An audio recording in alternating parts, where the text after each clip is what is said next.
السلام علیکم friends, welcome ہے آپ سب کا بیوٹیفل ورلڈ میں۔ تو چلیے فرینڈس، آج ہم سنیں گے ایک بہت ہی دلچسپ کہانی۔ چلیے کہانی شروع کرتے ہیں۔ میں کالج کے امتحانات سے فارغ ہوئی تو بوریت کا شکار تھی۔ گھر کا ماحول بھی تھوڑا سخت تھا، آزادانہ گھومنے پھرنے کی پابندی تھی، تو سوچا کیوں نہ وقت گزاری کے لیے فیس بک جوائن کر لوں۔ پھر کیا بتاؤں، بس یوں سمجھو کہ امی سے کئی بار ڈانٹ بھی کھائی، مگر فیس بک تو جیسے میرا اڑنا بچھونا ہی بن گئی۔ ہے تو غلط بات، مگر وقتی طور پر مجھے اچھا لگا لڑکوں کی توجہ پانا اور تعریفی کلمات سننا، لیکن چونکہ میں ایسے ماحول کی عادی نہیں تھی تو مجھے جلد ہی اپنی غلطی کا احساس ہونا شروع ہو گیا۔ جب میں نے دیکھا کہ میری ہر پوسٹ پر بے شمار کامنٹس آتے تھے، کبھی کوئی محبت بھری شاعری میں ٹیگ کر رہا ہوتا تو کبھی کوئی ان باکس میں چاہت کا اظہار کر رہا ہوتا، کوئی ڈیٹ کی آفر کر رہا ہوتا تو کوئی تھیٹر کی۔ حضرات نے تو بنا دیکھے شادی کی پیشکش بھی کر دی، مگر مجھے امی کی وارننگ یاد تھی کہ میں نے تمہاری تربیت میں کوئی کمی نہیں کی ہے، اچھے اور برے کی پہچان سکھا دی ہے۔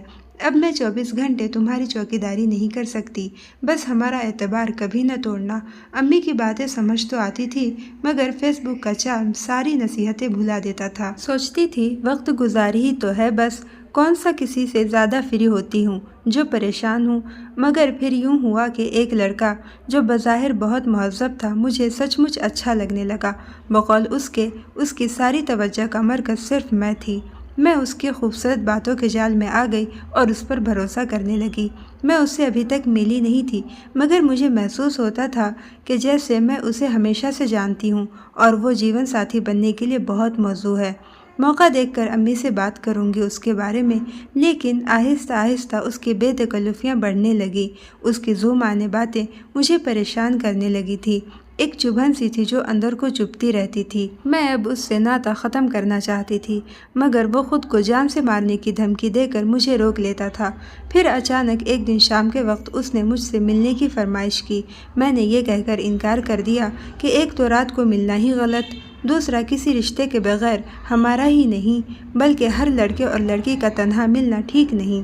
میرا انکار سن کر وہ تھوڑا کھڑک سا گیا کہ کیا یار، میں تم سے شادی کرنا چاہتا ہوں، کوئی کھا تھوڑی جاؤں گا، تم بھی نہ بس حد کرتی ہو۔ میں نے نرمی سے کہا کیونکہ یہ غلط ہے جب دو لڑکا لڑکی اکیلے ہوں، تیسرا شیطان ہمیشہ بیچ میں رہتا ہے۔ وہ بولا غلط ہے تو فیس بک جوائن کیوں کی تھی، بیٹھی رہتی نا پردے میں، یہاں تو یہی کچھ ہوتا ہے۔ میں نے بھی غصے میں جواب دیا کہ فیس بک پر اگر غلط لڑکیاں آتی ہیں تو آپ بھی تو آتے ہیں، اس کا مطلب آپ بھی برے ہیں۔ بکواس بند کرو۔ میرا طنزیہ جواب سن کر وہ تڑپ کر بولا مجھے پتا ہوتا تم ایسی ہو تو کبھی تم کو منہ نہ لگاتا۔ سالی نے ہوٹل کی کمرے کی بکنگ پر اتنے پیسے ضائع کروا دیے میرے، اب واپس بھی نہیں ہوں گے۔ اس کی اس بات پر میں جیسے پتھر کی ہو گئی، نہ جانے کب میری آنکھوں سے 2 آنسو گرے، شاید شکرانے کے میرے رب نے مجھے کسی غلیظ گڑھے میں گرنے سے پہلے ہی بچا لیا۔ میری بہنوں، میں نے تو اپنا سبق سیکھ لیا، کیونکہ میری سوچ کو بنانے والی میری ماں تھی۔ وقتی طور پر میرے قدم لڑکھڑائے ضرور، مگر الحمدللہ میرے اللہ نے مجھے بروقت بچا لیا۔ اب آپ لوگوں سے درخواست ہے کہ فیس بک یا نیٹ کا غلط استعمال نہ کریں پلیز۔ نیٹ پر ملنے والا ہر شخص شریف نہیں ہوتا۔ تنہائی میں کبھی کسی مرد کو نہ ملیں، خود کو برباد ہونے سے بچائیں۔